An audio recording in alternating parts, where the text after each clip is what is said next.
United we stand, and divided we fall. In Matthew chapter 12, verse 22, a demon-oppressed man who is blind and mute is brought to Jesus.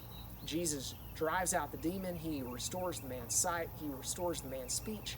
And a lot of the people watching they're just amazed, and they believe that Jesus is the Messiah because of these things that Jesus has done. But the Pharisees, on the other hand, accuse Jesus of casting out demons by the power of Satan himself.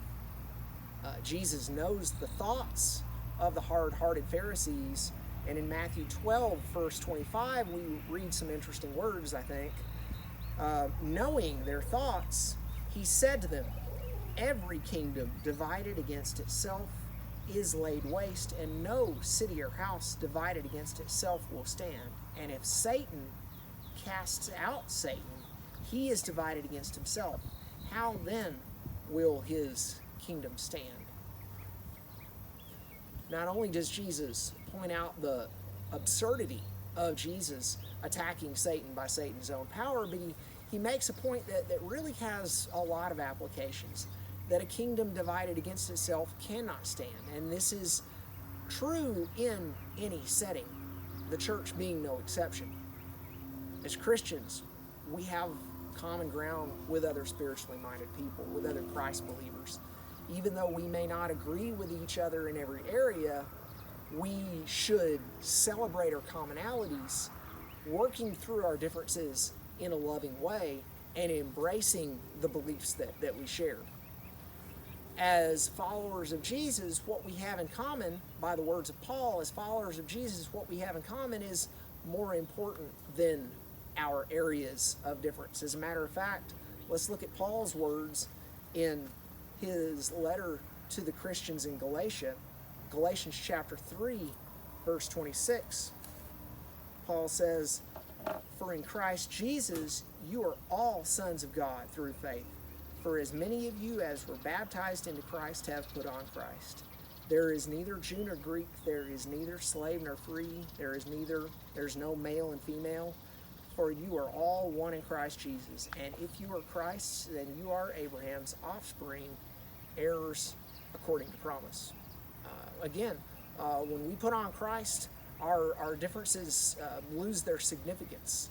However, we very often see spiritually minded people with whom we have differences. We see them as the enemy. We see them as competition. I've observed this for years. And in these instances, I believe that I've observed that we often attack each other venomously. Knowing our tendency to be clannish, knowing our tendency to be tribalistic, Paul says in Galatians 5, verse 15, that if you bite and devour one another, watch out that you are not consumed by one another. Now, we do have a real enemy, and that enemy is not you, that enemy is not me. Our enemy is not each other, if that phrase makes sense. Let's look at what Paul says in his epistle to the Ephesians. In Ephesians chapter 6, verse 12, Paul says, "For we do not wrestle against flesh and blood." We don't wrestle against each other, but against the rulers, against the authorities, against the cosmic powers over this present darkness, against the spiritual forces of evil in the heavenly places. I'm not your enemy, you're not my enemy. Satan is the real enemy, but he practices guerrilla warfare. He doesn't want us to know that he's there. And if he can pit us against each other, if he can divide us, we are far more vulnerable to his attacks. Peter says something very insightful in 1 Peter 5, verse 8. He says, "Satan is a roaring lion seeking someone to devour." Now, if you've ever watched a documentary on the African plains where you see all the big game, the megafauna over there, the elephants and the giraffes and the lions, the gazelle that falls prey to a lion is usually the one the lion has managed to separate from the rest of the herd. So when we divide over disagreements, we're very likely falling into Satan's trap. We're right where he wants us to be. But there's power in unity, and there's strength in numbers. So let's stick together. Let's form a united front against Satan, the real enemy. Because united we stand, and divided we fall.